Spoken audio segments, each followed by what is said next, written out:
Idol, gaano nga ba kadalas po pwedeng maglulo o magsarili ang lalaki? Ano nga ba ang mga benepisyo na po pwede pong makuha ni Mister?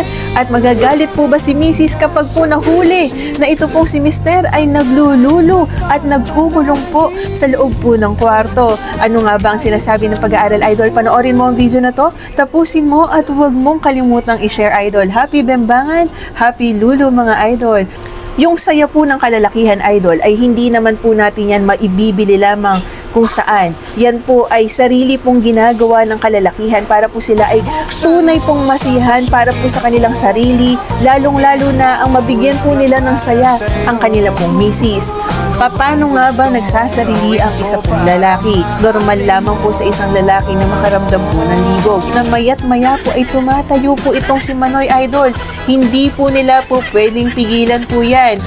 Pwera na lang kung maya't maya ipinapasok po dito po kay Petchay. Kaya lang, Idol, kapag puro kay Petchay, ay baka mamagana yan, Idol. Marami pong mga misis, ang babaeng partner na hindi po agree sa paglululo ng kalalakihan dahil feeling po nila sila po ay may kahati, sila po ay may kaagaw sa kanila pong mudta. Sa mismong katas po ni Mister, Idol, gusto po ng mga kababaihan ay sa kanila lamang, Idol, at walang ibang kahati, walang ibang kaagaw. Base po sa pag-aaral, ito po ay naglalabas po ng natural hormones. Ito po yung endorphins tsaka po yung oxytocin. Yung endorphins tsaka po oxytocin, nagbibigay po yan ng relaxation sa ating pong katawan at para po sa ating pag-iisip. Yan po ay nagbibigay po ng masayang hormones para po sa atin, lalong-lalo na kung stress na stress ka, Idol. Nakakatulong din po ito sa pagtulog, Idol. Bakit kamo? Dahil kapag po ikaw ay naglulu at yan po ay lumabas at talagang ikaw po ay nasiyahan, bigla ka na lang po dyan, Idol, aantukin dahil feeling mo po ay nasatisfy ka ng husto.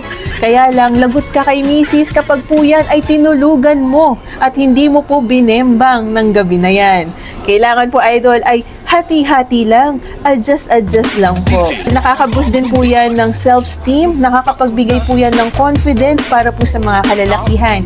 Feeling po nila sila po ay macho at si feeling po nila ay kaya po nila makipagbembangan at kayang-kaya din po nilang maglulu at marami po silang reserbang po pwedeng ilabas. Paano nga ba natin mapapapayag itong mga misis para po kayo'y payagang maglulu at magsarili? O pwede naman yan, Idol, lalong-lalo na pag sinabi mo na ang pagsasarili po ng 21 times a month, maaari po, Idol, na makaiwas ka magkaroon ng prostate cancer. Tumataas na po ang bilang ng mga kalalakihan na nagkakaroon po ng prostate cancer pag hindi na po nilalabasan at hindi na po nagkakaroon ng katas itong si Mister at hindi na po niya nagagamit ang kanyang pagkalalaki, ay maaari po itong mag-cause ng prostate cancer. Kaya po, Idol, pag nakita po ninyo si Mister na nagkukulong sa kwarto, alam nyo na, Idol, puntahan po ninyo, baka mamaya ay maipasok pa yan kay Petchay. Meron din po itong benepisyo na maibibigay sa inyo pong puso dahil sobrang masaya po kayo at syempre nga naman may konting exercise, hinihimas-himas ng kaunti itong si Manoy.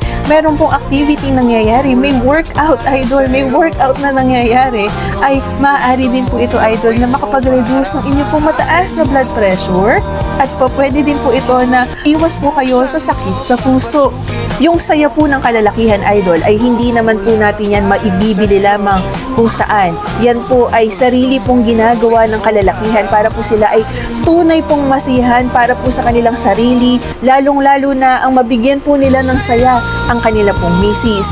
Happy Lulu, happy pagsasarili, at happy Bembangan, Idol. Magandang buhay, Idol. Po pwede mo naman pong pagsabayin ang paglululu at ang pagbebembang para po hindi magalit si misis.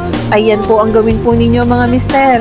Yun lamang po, Idol. Please don't forget to like, share, and follow me for more videos. Magandang buhay!